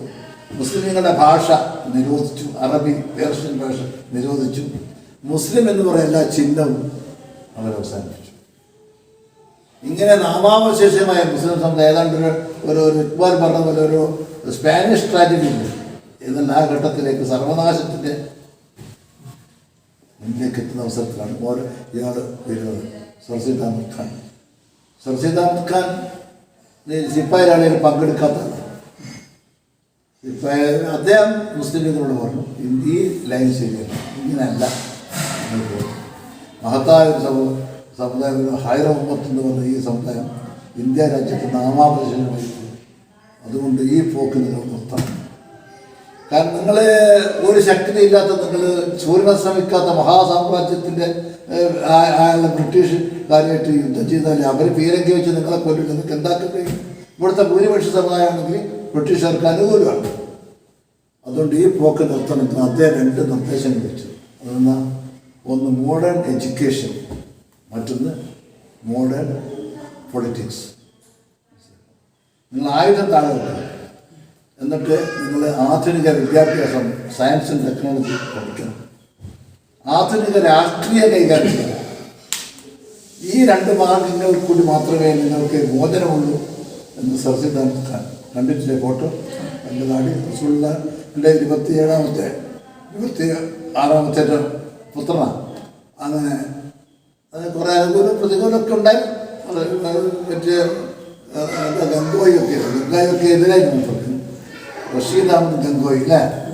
നമുക്കെതിരായിരുന്നു. അങ്ങനെ അദ്ദേഹത്തിൻ്റെ ഒരു സിദ്ധാന്തം, അദ്ദേഹത്തിൻ്റെ ഒരു ആശയവും മുസ്ലിമീങ്ങൾക്കിടയിൽ പ്രചരിച്ചു വരികയും കലാപം നിർത്തി സമാധാനത്തിൻ്റെ മാർഗത്തിലൂടെ മുസ്ലിമീങ്ങൾ പ്രവേശിച്ചുകൊണ്ടിരിക്കുകയും 1906 ഈ സിംല ഡിപ്യൂട്ടേഷൻ വഴി മുസ്ലിമീങ്ങളും ബ്രിട്ടീഷ് ഗവൺമെൻറ്റും തമ്മിൽ ഏതാണ്ട് ഒരു സഹകരണം ഉണ്ടാകുകയും 1906 സർവേന്ത്യ മുസ്ലിം ലീഗ് സ്ഥാപിക്കപ്പെടുകയും അപ്പോൾ മുസ്ലിമീങ്ങളുടെ അവകാശം ജനാധിപത്യപരമായ മാർഗങ്ങളിൽ കൂടി പരിഹരിക്കാൻ ആ സായുധ കലാപം വേണ്ട എന്ന് തീരുമാനിക്കുകയും അതനുസരിച്ച് വടക്കേ ഇന്ത്യയിലെ മുസ്ലിമുകൾ ഇങ്ങനെ സമാധാനത്തിൻ്റെ മാർഗത്തിൽ വരികയും ചെയ്യുന്ന അവസരത്തിൽ ആ കാര്യങ്ങളൊന്നും മനസ്സിലാക്കാതെയാണ് ഇവിടെ എടുത്തിയത്. ഈ ആയിരക്കണക്കിന് ആളുകൾ കൊല്ലപ്പെടുകയും ഒരു സമുദായം തുടച്ച് നീക്കപ്പെടുകയും ചെയ്യുന്ന അവസ്ഥ ഉണ്ടാക്കിയത്. അപ്പോൾ താത്വികമായിട്ട് അതിനെ നമുക്ക് അങ്ങനെ ന്യായീകരിക്കാൻ കഴിയില്ല, മനസ്സിലാക്കണം. ഇവിടുത്തെ പ്രാദേശിക പ്രശ്നങ്ങളൊക്കെ ഉണ്ടെങ്കിലും സംശയം നമുക്ക് ആശയങ്ങൾക്ക് വിരുദ്ധമായിരുന്നു. അതുകൊണ്ടാണ് ജിന്ന സാഹിബ് പറഞ്ഞത് ഇതുപോലെ മുസ്ലിംകൾക്ക് സർവനാശമായിരിക്കും ഉണ്ടാക്കുക എന്ന് ജിന്ന പറഞ്ഞത്. അതുകൊണ്ടായിരുന്നു അമൃത്സറിലെ ഓൾ ഇന്ത്യ മുസ്ലിം ലീഗിൻ്റെ അമൃത്സർ കോൺഫറൻസ് ഖിലാഫത്ത് പ്രസ്ഥാനത്തിന് പിന്തുണ കൊടുത്തു. പക്ഷേ വ്യക്തിപരമായി ജിന്ന അതിനെതിരായിരുന്നു, മനസ്സിലാക്കുന്നു. പിന്നെ അതിൻ്റെ ഇമ്പാക്റ്റ് എന്താണെന്ന് വെച്ചാൽ, അതിൻ്റെ അന്തിമ ഫലം എന്താണെന്ന് വെച്ചാൽ മുസ്ലിമുകൾ വഞ്ചിക്കപ്പെട്ടു എന്ന് മുസ്ലിമുകൾക്ക് തോന്നി. ആ തോന്നിയതിൻ്റെ മുമ്പിൽ നിന്ന് ഇതിൽ പറഞ്ഞ ആൾക്കാരുടെ കട്ടലശ്ശേരി മറ്റേ കെ എം മൗലവിനെ പോലെയുള്ള ആളുകളൊക്കെ തന്നെയാണ് ഇത് പുനഃചിന്തക്ക് വിധേയമായത്. ഈ മലബാർ കലാപത്തിൻ്റെ ഭാഗമായിട്ട് പറയട്ടെ.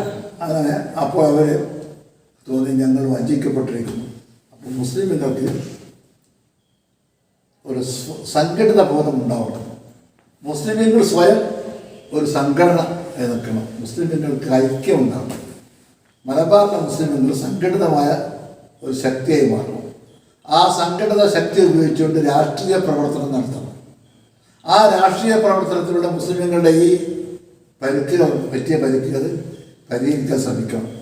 ഈ ഒരു ബോധം ഉണ്ടായത് ഇതിന് പല ഉൽപ്പന്നങ്ങൾ അങ്ങനെയാണ് സർവേന്ത്യ മുസ്ലിം ലീഗിനെ അവർ കണ്ടെത്തി.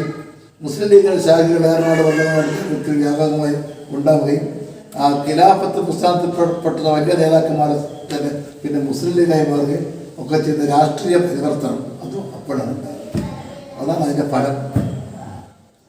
ഈ മലബാർ കലാപത്തിൻ്റെ ഭാഗമായിട്ട് നമ്മൾ പറയുന്ന പ്രധാനപ്പെട്ട സംഭവങ്ങളാണ് വാഗൺ ട്രാജഡി, പൂക്കോട്ടൂർ യുദ്ധം, അതുപോലെ മറ്റെന്തെങ്കിലും സംഭവങ്ങൾ എടുത്തു പറയാൻ രീതിയിൽ? അതിപ്പോൾ ഇത് രണ്ട് തന്നെ പ്രധാനം. അത് ഈ പുസ്തകങ്ങളൊന്ന് വായിച്ചു ഇത് ഒരുപാട് സംഭവങ്ങളുണ്ട്. വാഗൺ ട്രാജഡി പോലത്തെ വാഗൺ ട്രാജഡി കൂടെയല്ല, സമാനമായ കൂട്ടക്കൊലകൾ പലയിടത്തും നടന്നിട്ടുണ്ട്. പിന്നെ ഇത് ചില ആളുകൾ ചില ഹിന്ദുക്കൾ വധിക്കപ്പെട്ടിട്ടുണ്ട് എന്നുള്ള സത്യമാണ്. അവർ വധിക്കപ്പെടാൻ കാരണം അവർ ഹിന്ദുക്കളായതുകൊണ്ടല്ല, അവർ ബ്രിട്ടീഷുകാരുടെ ചാരന്മാരായതുകൊണ്ടാണ്. ഏത് യുദ്ധത്തിലും അങ്ങനെ ഉണ്ടാവില്ല. ഇപ്പോൾ നമ്മുടെ ഇവരെ ഫ്രഞ്ച് വിപ്ലവം, ആ ഫ്രഞ്ച് വിപ്ലവത്തിൽ എത്രയോ ആളുകൾ ഗില്ലറ്റ് ചെയ്ത് കൊന്നിട്ടില്ലേ? 16,000 ആളുകൾ മറ്റൊരു ദിവസം കൊന്നിരിക്കുന്നു. ആരത്? പ്രതിവിപ്ലവകാരികളെയാണ്, വിപ്ലവത്തിനെതിരായ ആളുകളെയാണ്. എല്ലാ യുദ്ധങ്ങളിലും എല്ലാ വിപ്ലവങ്ങളിലും പ്രതിവിപ്ലവകാരികളെ വകവരുത്തിയിട്ടുണ്ട്. അപ്പോൾ ഇവിടെ അതുപോലെ ബ്രിട്ടീഷുകാരന് ചാരപ്പണി എടുക്കുകയും സമര ഭടന്മാരെ ഒറ്റക്കൊടുകയും ചെയ്ത ചില ആളുകളെ കൊന്നിട്ടുണ്ട്. അത് ഹിന്ദുക്കളുണ്ട്, മുസ്ലിമുകളുണ്ട്. അധികാരി ചേക്കോട്ടി കേട്ടിട്ടില്ലേ? അധികാരി ചേക്കോട്ടി മുസ്ലിമല്ലേ? പ്രമാണിയായ മുസ്ലിം ആനക്കയത്തെ അയാളെ ബ്രിട്ടീഷുകാരുടെ ചാരനായിട്ട് വിളിച്ച് അയാളെ കൊന്ന് അധികാരി ചേക്കോട്ടിൻ്റെ തലയാവർ മുറിച്ച് അതും ഒരു കുന്തത്തിൻ്റെ തലമേലിൽ തറച്ച് നാടുകളൊക്കെ കൊണ്ടുവരുന്നില്ലെന്ന് പറഞ്ഞേ അതും ചെയ്തിട്ടുണ്ട്. അത് അയാൾ മുസ്ലിം ആയതുകൊണ്ടല്ല, അയാൾ ബ്രിട്ടീഷുകാരുടെ ചാരനായതുകൊണ്ടാണ്. ഇതാണ് സംഭവിച്ചത്. അല്ലാതെ വർഗീയമായ അടിസ്ഥാനത്തിൽ അവിടെ നടന്നിട്ടില്ല. നേരിയ ചില വ്യതികരണങ്ങൾ അവർ ഉണ്ടാക്കില്ലെന്നാണ് എൻ്റെ ഒരു അഭിപ്രായം. അതായത് മലബാർ കലാപം വർഗീയമല്ലായിരുന്നു എന്ന് പറയാൻ പ്രധാന തെളിവ് എന്താണ്? അതായത് പ്രധാനപ്പെട്ട ഒരു പ്രധാന തെളിവ് എന്താ വെച്ചാൽ അതിന് ലക്ഷ്യം ഹിന്ദുക്കൾക്കായിരുന്നില്ല, ഹിന്ദുക്കൾക്കെതിരായിരുന്നില്ല. അതിലിപ്പോൾ ഹിന്ദുക്കളെ നേതാക്കന്മാരായിട്ടുള്ള MP നാരായണനെ പോലെ വടക്കുന്നത്ത് ബ്രഹ്മദത്ത് നമ്പൂതിരിയെ പോലുള്ള ആളുകൾ മാപ്പിളമാരുടെ മുമ്പിലുണ്ടായിരുന്നു. ഹിന്ദുക്കൾക്കെതിരാണെങ്കിൽ ബ്രഹ്മദത്ത് നമ്പൂതിരിപ്പാടിൽ വരുമോ? KP കേശവമേനോൻ, യുഗോപാലൻ, MP നാരായണനൊക്കെ യുദ്ധത്തിന് മുന്നിൽ നടന്ന ആളുകളാണ്. ചില ആളുകൾ മാറിയെങ്കിലും MP നാരായണനെ പറ്റി മാപ്പിള മേനോൻ അവർ പറയുന്നത്. അയാളുടെ പുസ്തകങ്ങൾ വായിച്ചിട്ടില്ല, അയാളുടെ പുസ്തകം മനസ്സിലാവുള്ളൂ. ഒരിക്കലും അത് മാപ്പിളക്കാർ അതിൻ്റെ ഒരു അല്ലെങ്കിൽ അതിൻ്റെ ഒരു തെറ്റിദ്ധരിക്കപ്പെട്ടതോ അല്ലെങ്കിൽ വഴിപിഴച്ചതെന്നോ അങ്ങനെ എന്തെങ്കിലും പറയാമെന്നല്ലാതെ. ഈ വാര്യംകുന്നത് കുഞ്ഞമ്മദാജിക്ക് ശേഷം അദ്ദേഹം കൊല്ലപ്പെട്ടതിന് ശേഷം ഈ നേതൃത്വത്തിലേക്ക് വന്നത് ആരാണ്? ഈ പ്രശ്നത്തിന് അതോടുകൂടി കെട്ടടങ്ങിപ്പോയില്ലേ? അതോടുകൂടി കെട്ടിടം ഏതാണ്ട് കെട്ടടങ്ങിപ്പോയില്ലേ? പ്രധാന നേതാക്കന്മാരൊക്കെ കുഞ്ഞലവി, ലെവക്കുട്ടി, ഇവരൊക്കെ മന്ത്രിമാരായിരുന്നു. ലെവക്കുട്ടിയോട് കേശവമേനോൻ പറഞ്ഞു തിരുനങ്ങാടി പള്ളിയിൽ നിന്ന് കീഴടങ്ങണം. ലെവക്കുട്ടി പറഞ്ഞു അങ്ങ് അത് മാത്രം എന്നോട് പറയരുത്, ഞാൻ ഷഹീദായിക്കൊള്ളാം. അത് കേശവമേനോൻ്റെ വാക്ക് സ്വീകരിക്കാതെ ലെവക്കുട്ടി ബ്രിട്ടീഷുകാരായിട്ട് പോരാടി വെടികൊണ്ട് മരിച്ചു. ഇതേ മുഹമ്മദ് അബ്ദുൽ ജമാൽ സാഹിബ് ആലിം ഉസ്താദിനോട് പറഞ്ഞു കീഴടങ്ങും. ആലിം ഉസ്താദ് കീഴടങ്ങും വല്ല വ്യവസ്ഥയുണ്ട്. കീഴടങ്ങും വ്യവസ്ഥ ഉണ്ട്. കീഴടങ്ങിയ കേസ് ഉണ്ടാവില്ല, അല്ലെങ്കിൽ ശിക്ഷ ഉണ്ടാവില്ല, അങ്ങനത്തെ പറയണ്ടേ. അങ്ങനെ യാതൊരു വ്യവസ്ഥയിലാണ് കീഴടങ്ങി അബ്ദുൽ ജമാൽ സാഹിബ് പറഞ്ഞത്. എന്നിട്ട് അവർ ആലിം ഉസ്താദിനെ പിടിച്ചു കൊണ്ടുപോയി വസ്തുവിടോ അവിടെ ജയിലിൽ കൊണ്ടുപോയി തൂക്കിക്കൊന്നില്ലേ. അപ്പോൾ അതിൽ ആര് തെറ്റാൻ അയാൾക്ക് രക്തസാക്ഷിത്വം ഉണ്ടാക്കി ഷഹീദാവാൻ പോലും ചാൻസ് കൊടുത്തില്ല. അത് ഈ അബ്ദുൽ ജമാൽ സാഹിബല്ലേ. അബ്ദുൽ ജമാൽ സാഹിബ് പറഞ്ഞോട്ടെ കീഴടക്കുന്നതാണ്. പക്ഷേ അയാൾ ബ്രിട്ടീഷ് ഉദ്യോഗസ്ഥന്മാരെ കണ്ട് സംസാരിക്കണ്ടേ, ഞാൻ അയാളെ കീഴടക്കിത്തരാം അങ്ങനെ ചെയ്യോ? അങ്ങനെ ഒരു വ്യവസ്ഥയിലല്ല കീഴടങ്ങി, നിരുപാധികമായി കീഴടങ്ങി. അങ്ങനത്തെ സംഗതിയൊക്കെ ആലോചിക്കാം. നമ്മുടെ ഈ വിഷയം അവസാനിപ്പിക്കുമ്പോൾ നമ്മുടെ ഈ മലബാർ കലാപത്തിന് ഒരുപാട് തെറ്റിദ്ധാരണകൾ ഉണ്ടായ സമയത്ത് വളരെ കൃത്യമായിട്ട് ആ മലബാർ കലാപത്തിൽ സംഭവിച്ച കാര്യങ്ങൾ പഠിക്കാൻ ബഹുമാനപ്പെട്ട സാറിന് നിർദ്ദേശിക്കാനുള്ള പുസ്തകങ്ങൾ ഏതൊക്കെയാണ് നമ്മൾ കൃത്യമായി വായിച്ചിരിക്കണം എന്ന് തോന്നുന്ന പുസ്തകങ്ങൾ? അതിപ്പോൾ ഞാനിപ്പോൾ പറഞ്ഞാൽ ഇതൊരു പുസ്തകമാണ്. എം ആലിക്കുഞ്ഞ് സാഹിബിൻ്റെ ഒരു പുസ്തകമുണ്ട്, നല്ല പുസ്തകമാണ്. എം ആലിക്കുഞ്ഞ്, എൻ്റെ പേരാണ് ഇംഗ്ലീഷാണ്, മലയാളം. ഇംഗ്ലീഷ് നിരവധി നിങ്ങൾ ഒരു പുസ്തകം വായിച്ചാൽ അതിനെ റെഫറൻസ് ഉണ്ടാവും. ബ്രിട്ടീഷുകാരും പിന്നെ അമേരിക്കക്കാരും സ്റ്റീഫൻ ഡയൽ അമേരിക്കക്കാരൻ, അയാളുടെ ഏറ്റവും വലിയ പുസ്തകം ഫാദർ റോളണ്ട് മില്ലർ എഴുതിയിട്ടുള്ള മാപ്പിള മുസ്ലിംസ്, അതിന് കുറേ പറയുന്നുണ്ട്. ഇത് ഈ കലാപത്തിനെ പറ്റി മാത്രമാണ് കോൺട്രാഡ് വുഡ് എന്ന ബ്രിട്ടീഷുകാരൻ എഴുതിയിട്ടുള്ള പുസ്തകമുണ്ട്. പിന്നെ ആയിഷ ജലാലിൻ്റെ സോൾ സ്പോക്സ്മാൻ കുറേ പറയുന്നുണ്ട്. പിന്നെ AK കോടൂരിൻ്റെ ആ പുസ്തകം നല്ലൊരു പുസ്തകമാണ്. പിന്നെ നിങ്ങൾ ഒരു പുസ്തകത്തിലേക്ക് പ്രവേശിച്ചാൽ റഫർ ചെയ്തിട്ടാണ് പല പുസ്തകം, അത് നിങ്ങൾ എടുത്ത് നോക്കിയാൽ മതി. KK മുഹമ്മദ് അബ്ദുൽ കരീം എഴുതിയിട്ടുണ്ട്. പിന്നെ പലരും ലൈബ്രറി ചെന്നൊക്കെ ഒരുപാട് കാണും പുസ്തകം. ഇതുമായി ബന്ധപ്പെട്ട് നിങ്ങൾ സാറിന് പുസ്തകം എഴുതിയിട്ടുണ്ടോ? ഞാൻ പുസ്തകം എഴുതിയിട്ടില്ലെങ്കിൽ എൻ്റെ ചില പുസ്തകത്തിൽ ചില ലേഖനങ്ങളൊക്കെ ഉണ്ട്. പുസ്തകം എഴുതിയിട്ടില്ല. എൻ്റെ നിലപാടുകളുടെ നീതിശാസ്ത്രം എന്ന പുസ്തകത്തിലെ ഒരു അധ്യായം കലാപത്തിൻ്റെ ജ്വാല എന്നൊരു അധ്യായമുണ്ട്. അതിനെപ്പറ്റി ചെറിയ സംഗതിയില്ല, വിപുലമായ പേജ് കണക്കിന് നൂറുകണക്കിന് പേജ് എഴുതിയിട്ടുണ്ട്. ഒരു നൂറ്റാണ്ട് മുമ്പ് സംഭവിച്ച ഈ കലാപത്തെ നമ്മൾ അയവിറക്കുമ്പോൾ ഇതിന് പിന്നിൽ ത്യാഗം സഹിച്ച നമ്മുടെ പൂർവികരെ അറിയാതെ പോകുന്ന പുതിയ തലമുറക്ക് സാറിന് കൊടുക്കാനുള്ള ഒരു മെസ്സേജ് എന്താ? അതിൻ്റെ പരാജയ ഫലം നമ്മുടെ കണ്ണുറപ്പിക്കണം. ഒരു സംഘടിതവും വിവേകപൂർവമായ രാഷ്ട്രീയ നേതൃത്വം മുസ്ലിമുകൾക്ക് ഉണ്ടായിരുന്നുവെങ്കിൽ ഇത്ര വലിയ ഒരു വംശനാശ യുദ്ധം അവിടെ സംഭവിക്കുമായിരുന്നില്ല. മുസ്ലിമുകളുടെ രാഷ്ട്രീയ ശക്തി വികസിപ്പിച്ചെടുക്കണമെന്നതിൻ്റെ പാട് മുസ്ലിമുകളുടെ വേറെ പരാശ്രയമില്ലാതെ മുസ്ലിമുകളുടെ രാഷ്ട്രീയ ശക്തി വികസിപ്പിച്ചെടുക്കുകയും ആ രാഷ്ട്രീയ ശക്തി ഉപയോഗപ്പെടുത്തിക്കൊണ്ട് മുസ്ലിമുകളുടെ സർവോന്മുഖമായ പുരോഗതി ഉണ്ടാക്കി തീർക്കുകയും ചെയ്യുന്ന അഭിമാനകരമായ അസ്തിത്വം എന്ന് പറയും. അതിന് ആ അഭിമാനകരമായ അസ്തിത്വം ഉണ്ടാക്കണമെങ്കിൽ അവരുടെ സംഘടിത രാഷ്ട്രീയ ശക്തി ഉണ്ടാകും. ഈ സംഘടിത രാഷ്ട്രീയ ശക്തിയിൽ കൂടി മാത്രമേ നിങ്ങൾക്ക് ഈ അഭിമാനകരമായ അസ്തിത്വം വീണ്ടെടുക്കാൻ കഴിയുകയുള്ളൂ. ആയുധ ശക്തി കൊണ്ട് അത് സാധിക്കില്ല എന്നതാണ് ഈ മാപ്പിള കലാപത്തിൻ്റെ പരാജയം നമ്മളെ പഠിപ്പിക്കുന്നത്. ഏതായാലും നമ്മുടെ ഷംസുൽ ഉലമ ഇസ്ലാമിക് അക്കാദമി സ്റ്റുഡൻസ് അസോസിയേഷൻ സിയാസ പോരാട്ട വീരം എന്ന പേരിൽ പൈതൃകത്തിൻ്റെ 100 ആണ്ടുകൾ എന്ന പ്രമേയത്തിൽ ഇങ്ങനെയൊരു ക്യാമ്പയിൻ നടത്തി അതുമായി ബന്ധപ്പെട്ട് വളരെ പ്രശസ്തനായ ചരിത്രകാരൻ ഈ വിഷയത്തിൽ വളരെ അവഗാഹമുള്ള നമ്മുടെ പ്രിയപ്പെട്ട MC വടകരയുമായിട്ട് ഇതിൻ്റെ വിഷയങ്ങൾ ചർച്ച ചെയ്തപ്പോൾ ഒരുപാട് മലബാർ കലാവുമായി ബന്ധപ്പെട്ട് ഒരുപാട് വ്യത്യസ്തമായ വിഷയങ്ങൾ വ്യത്യസ്ത മേഖലകളിലുള്ള ഒരുപാട് സത്യങ്ങൾ നമുക്ക് മനസ്സിലാക്കാൻ സാധിച്ചു. അദ്ദേഹം അവസാനം പറഞ്ഞ ആ ഒരു പരാജയത്തിൽ നിന്ന് പാഠം ഉൾക്കൊണ്ട് നമ്മൾ മുസ്ലിം ആ ഒരു അഭിമാനകരമായ അസ്തിത്വ ബോധം വീണ്ടെടുക്കുക എന്ന ലൈനിലാണ് അദ്ദേഹം തൻ്റെ സംസാരം അവസാനിപ്പിച്ചത്. ഏതായാലും ഈ പരിപാടിയിൽ ഈ വിഷയവുമായി സംസാരിക്കാൻ സമയം നൽകിയ പ്രിയപ്പെട്ട സാറിന് എല്ലാവിധ നന്ദിയും വിദ്യാർത്ഥി യൂണിയൻ്റെ പേരിൽ അറിയിക്കുന്നു.